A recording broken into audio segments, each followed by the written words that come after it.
Alright guys, how y'all doing today? This is Glenn from Gray House Woodworking. This is what we're going to work on today. Just a little something I made to put on the table. Just a little tray.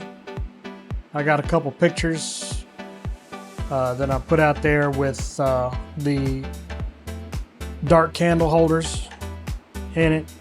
It's real simple to make.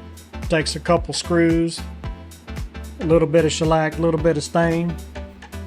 I was going to do this with a rusting technique with vinegar and steel wool, but my dollar store didn't have the steel wool, so I was kind of crap out of luck with that. So I just did a provincial stain. It turned out really good to me. I think it's kind of beautiful. You know, just the grains, made it out of straight up pine.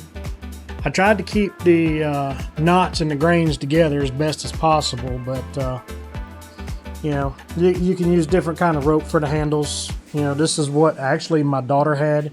As you can see there, she brought that to me. Said, "Here, Dad, use this." I said, "Okay," but I kind of want that hemp rope. But you know, I had to make my trip up to Hobby Lobby to find me some. But this thing worked out pretty well. And I'll show you guys how to build it. It's really simple. It just takes a few boards. As a matter of fact, it takes a total of 7 boards. That's it. 3 at 18 inches by 3.5 inch, 2 at 10.5 inch by 2.25 inch, and 2 at 19.5 inch at 2.25 inch. Of course, your 3.5 inch is going to be your bottom boards, and then your 2.25 are going to be your side boards. You know, of course, you got your 10 inch, your 19 inch, and your 18s. You know, I'll leave a description down. I'll leave a cut list down in the description. Real simple. However, I went in and I was going to countersink these, and I thought I had some walnut left, but I ended up using oak from pallets to get those to fill those in.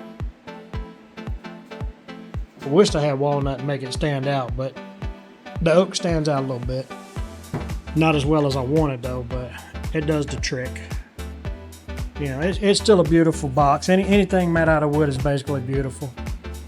But bear with me and I'm going to show y'all how to do it. Alright guys, I'm turning down my audio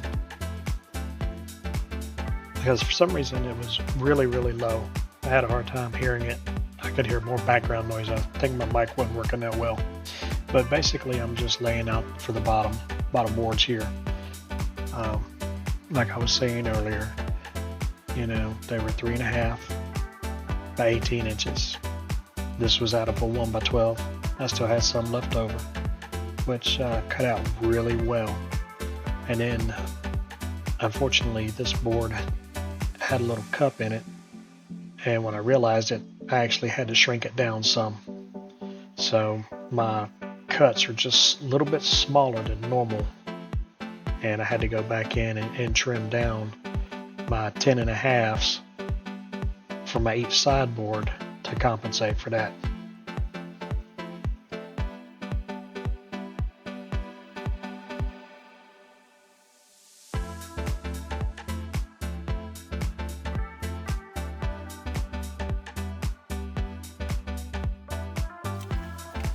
For some reason I'm having some serious audio issues with this whole take.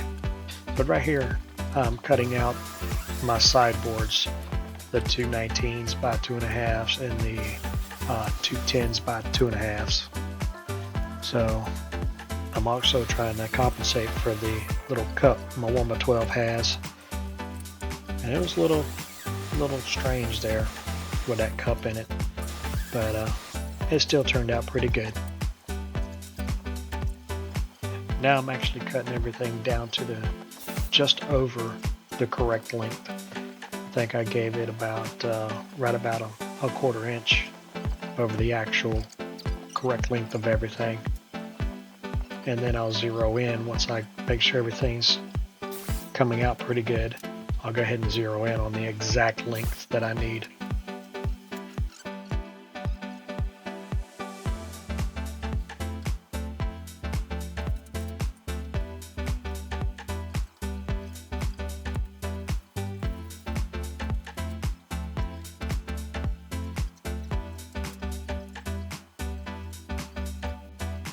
I pulled the base out of the clamp, so I went ahead and ran it through the planer a couple times, got it shaved down just a hair to make sure everything is smooth. And now I'm actually marking off my holes that I'm going to pre-drill that I can fill back in with plugs. So I pulled in 3/8 of an inch and pulled 5/8 from each side, and then I ran some across the bottom, basically pulled up 3/8 of an inch, and then set them, I believe it was, I think about 5.5 inches each.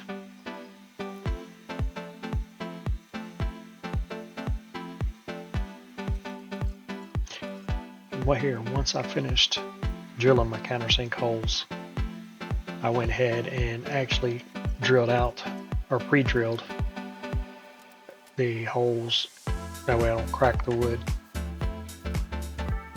And actually I used several different bits because I just didn't like the bits I was using for some reason. It didn't feel right to me. So I kept swapping bits out, and I finally got a bit that I liked and continued using that.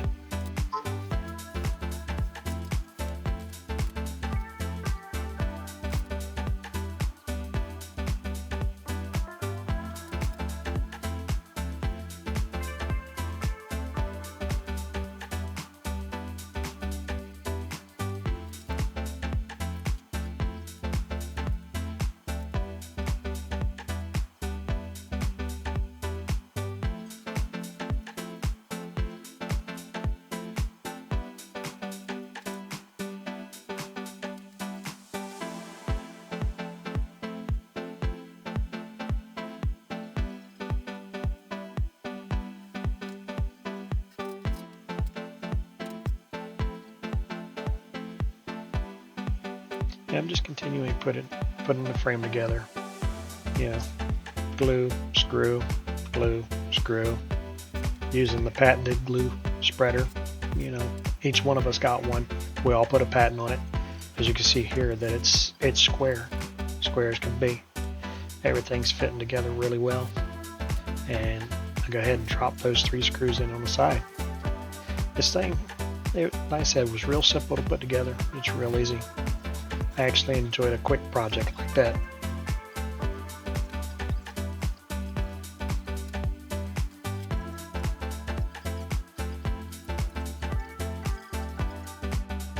Alright guys, real quick, kind of back at it now that I've got a desk on. But this is basically what it looks like. I was slowly working on it, got my holes pushed in. Just got a potential stain on it. So, looking pretty good. I'll get back with you guys once I finish it on it and get some extra finish on it. I'm just throwing a couple steel shots here because it got kind of dark. I really couldn't do anything else with it, but here it is with those dark candle holders.